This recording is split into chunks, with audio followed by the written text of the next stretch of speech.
Hey there, I'm Greg Weber from the Treating Anxiety blog at healthyplace.com.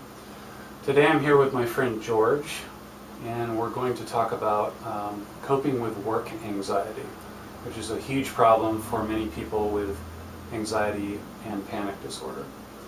So, George, what do you do?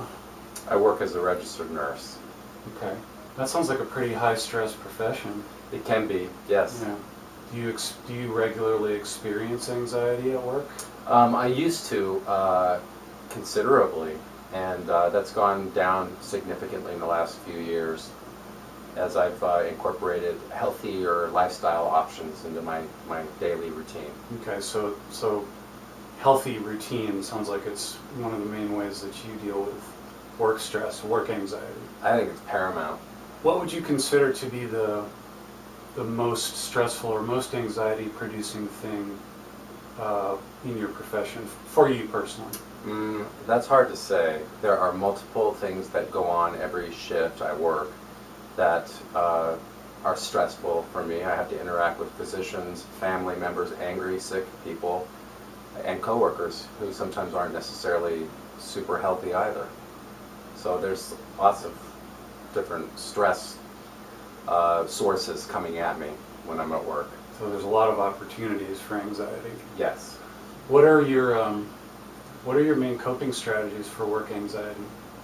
Well, I have developed over the last few years a really good, clear, solid idea of what life-work balance looks like to me.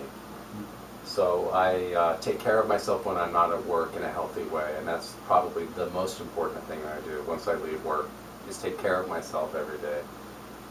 Eat right, exercise, avoid unhealthy mind-altering chemicals and alcohol. Good advice. Try to get a good amount of sleep.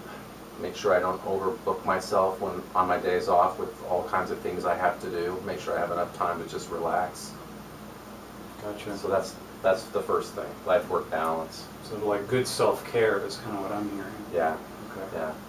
And what are some other things, or are there other things? Deep breathing. Do a lot of deep breathing. I go into the bathroom and look in the mirror and talk to myself a lot.